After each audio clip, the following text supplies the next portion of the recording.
What's up guys? In today's video, I'll show you how to fix the "we couldn't verify your country" error on YouTube Premium. First, make sure you're not using a VPN, since YouTube needs to verify your real location. Next, if you're using Android, go to Settings, Apps, YouTube, Storage, then clear the cache.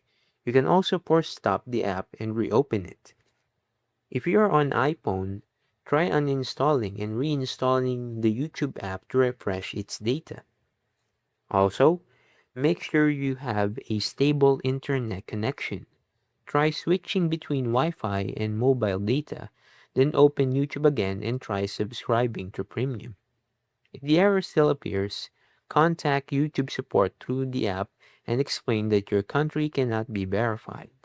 You can also include a screenshot of the error. And that's it. If this tutorial helped you, don't forget to leave a like and subscribe. And I'll see you guys in the next one. Peace.